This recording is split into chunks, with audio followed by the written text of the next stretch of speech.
welcome to this next course in Deeper Peace of Mind, and this one is our book study of Linda Quiring's Beyond Beliefs. And this is a book that I have read many times, and every time I read it, it touches me. Now, I read it a couple of weeks ago and I was like, this is what I want to do next in A Deeper Peace of Mind, because it is such a beautiful book. Like, this is the one I want to talk about. And it's, as you'll see when you start to read, and I would recommend that you read along with me as we're doing this. So this is the first couple of chapters up to the beginning of chapter 3. Like, that's what I'm going to talk about today. So go read that first and sit with it, reflect with it, see what you see for you before you watch these videos. Really important, otherwise you'll just be looking to see what I saw in it. And instead let it touch you. So I love that this is one of the... So pause the video and go and do that first. And now you're coming back to me again. So one of the things I love about this is you'll have seen, because you'll have read the first 3 chapters, is this is one of the very most earliest books written by someone who was Syd Banks' very first student. So I love, one of the things I love about Linda's books, this one and Island of Knowledge, is I love the feel of the 70s, right? So they all talk about getting high, and the feeling in the room was really high, and they're all sitting around and talking about their consciousness raising groups, and you really can get a slight sense of what it must have been like to be there in the 70s, right? With everyone talking about the bliss ninnies, as they called them, who all went over to Salt Spring Island and just walked around being really happy all the time. And so this is kind of, her first book is written in the really early days, and as they talk about her, and well, Jack Pransky in the foreword talks about that this book was written a little bit later, after the psychologists came to the island. So in terms of the history, a great book, by the way, is called The Paradigm Shift by Jack Pransky, and it takes you through this fascinating history of the principles and how it spreads, and all the fallings out and the politics of the early days. An amazing read, a very touching read, actually. But here, this is after the psychologists, which is George Pransky and Roger Mills, have been brought to the island to speak to Syd about, because Syd decided that the way this understanding will get out into the world is through the medium of the psychologists. This will change psychology forever. And so the nature of how he shared and what he was teaching, and not what he was pointing to, that never changed, but the way in which he shared shifted, kind of around and after this time. So what I love about this book is it's a reflection of the times before even the concept of 3 principles, right? When it was kind of in its purest form, if you like. It's not made so that anyone will get it, but just Syd sharing and Linda's experience of that. So it is very raw, and what you'll find, certainly what I find when I read the book, is that Linda quotes Syd a lot of the time, and but I don't know what he's like, I can't understand what he's saying. And one of the things that I really resonate with as I read this book is, no, nobody understands what Syd is saying, and yet we get a feel of what he's pointing to. So I said I picked this book up a couple of weeks ago and thought, yeah, this is the one I want to read. And then since then, I'm a fast reader, and so I've been off reading another couple of books for book club and all sorts of things. And today I sat down because I like to read this with you, right? So I read it and then I record this video for you. And I'd had a busy morning rushing around talking to clients, planning flower gardens, and having a discussion about growing a flower garden here with my husband, who said no, and I said yes, and so we were all caught up in this real life. And I sat down and I picked up this book and I thought, I'll squeeze this in before lunch. I'll squeeze this in before lunch. And I sat down and I read the first 3 chapters, and I felt myself fall quiet, and I was reminded of the feeling of home. See, we forget, we go off and play and get crazy and chaotic in life, and then we come back home again. And there was something, even though I'd sat down just to really scan my eyes over the words, there was something that drew me in, and And I saw part of this text that I've never seen before, even though I've read it tens of times. And the bit that caught my eye was the bit about the chariot, right? So let me just see if I can find that. So first of all, one of the bits that really struck me was, and bear with me because I've got my notes. The only obstacle to my happiness, peace of mind, the wisdom I saw was and always had been my own mind. Right? So that first before even the chariot bit. But that the only thing that creates the illusion of standing between you and what you're looking for is your own mind.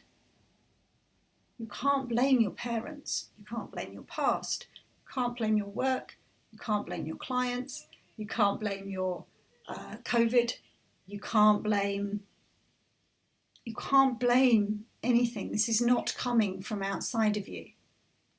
The only thing that stands between you and peace of mind is your own mind.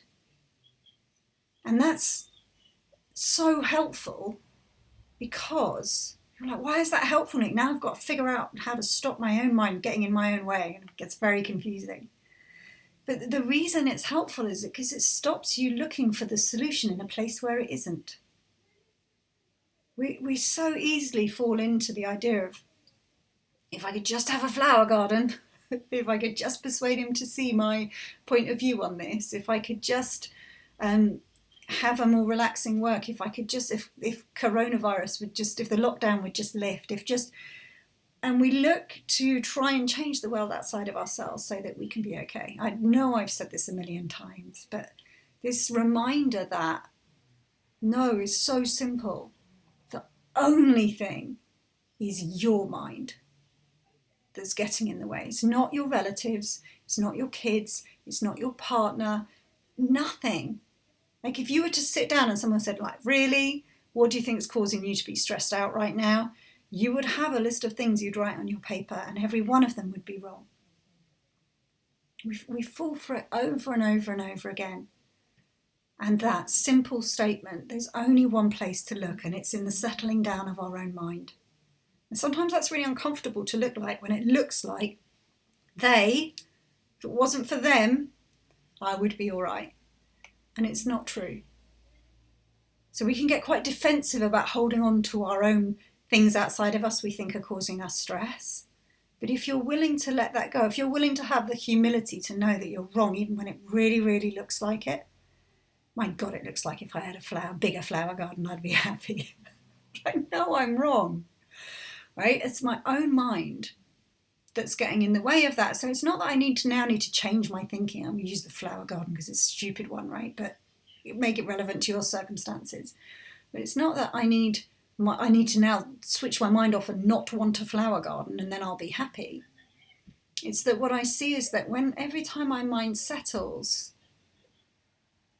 peace reveals itself, and in the feeling of peace, there's a different world. There's different possibilities. There's gentler action. There's things that don't look important anymore. Why was I getting so caught up? There's just a different world in that feeling of peace and a settled mind than there is in a busy, revved up mind where it looks like the thing outside of you is causing you stress.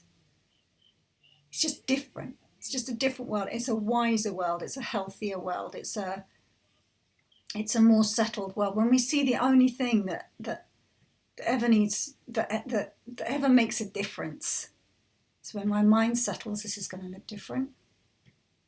It takes all the efforting and the hard work out of it. And so I want to mention the chariot because I've never seen this chariot thing before, but just to refresh your memory. So Linda and Sid are talking about, the difference between knowing and like, what's a fact, she asks him. And Sid, I'm not even going to try and read what it is he said, right? But this is kind of my understanding of what I took from it. So what they're pointing to, and I always come back to this example, so I'm sorry, but it's just the most relevant one to me. He's talking about the difference between a fact and a belief. And to me, the example I always come back to is that old one of learning how to ride a bike. So we have lots of beliefs about riding a bike. We pick up, like, you've got to hold on to the handlebars, right? You've got to do the pedals, right? You've got to get up a certain amount of speed. One has to balance. Now, they're all beliefs that look very real and true. And yet, knowing how to ride a bike, when that clicks into place, it's like night and day. So on one hand, you've got something clicking into place. On the other hand, you've got all the beliefs and constructs and ideas about how bike riding works. It's like the difference between apples and oranges, right? Completely different things. And what he's pointing to is this chariot that's beyond beliefs, right? Of fact. Like when you hear fact, like this chariot of a beautiful golden chariot, I think he talks about, it's right there waiting for you and to take you on a beautiful journey all the time. But you have to step beyond beliefs. He used to say you have to go before all thought. And everything Linda was trying to do was understand Sid intellectually with her mind, trying to understand what he's saying.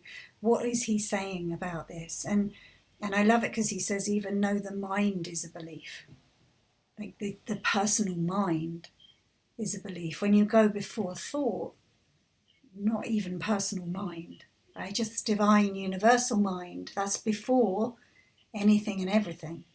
That's a fact, that the fact of that, and into that comes the personal mind, our beliefs, our opinions, our ideas, our judgment, our understanding. But what we're looking for, this ride on this beautiful chariot, appears in front of our eyes when we're willing to consider that beliefs are just temporary constructs of thought. That nothing we think is true. But the thing that's there before thought arises is the golden chariot, right there for the taking. And that really touched me. That the feeling touched me as I read, regardless of the words I was reading. That's the fact of it. The words I was reading are the beliefs, I guess. And that feeling is what we're looking for. That feeling of settledness, that feeling of quiet, that feeling of being moved is the golden chariot, and it's right there for the taking always when we go beyond beliefs. What a beautiful introduction to this book. So we're going to read the next, I had it written down somewhere. I don't know where my piece of paper is. I'll put it in here, the next couple of chapters. I'll put it under this video. So go read those before you come back and join me again next week. And up to you this time. You can share what you think in the Facebook group, or you can really use this month, these 4 weeks together, as a time to take in this book bit by bit and see what it means to really reflect on it. And then come back to it again next week. Give it time and space. You know, sometimes I record these videos one after another and then put them into the portal for you, but I'm traveling on this journey with you, so I'm going to leave this.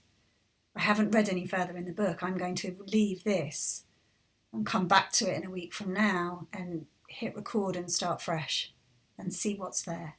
And I would love you to be able to do the same. Like this, these deeper peace of mind courses are not only a deeper exploration into the facts and the truth of the principle, but they're to help you experience, like, what does it mean to actually take time to reflect and consider and create space for insight as we are putting ourselves in front of truth.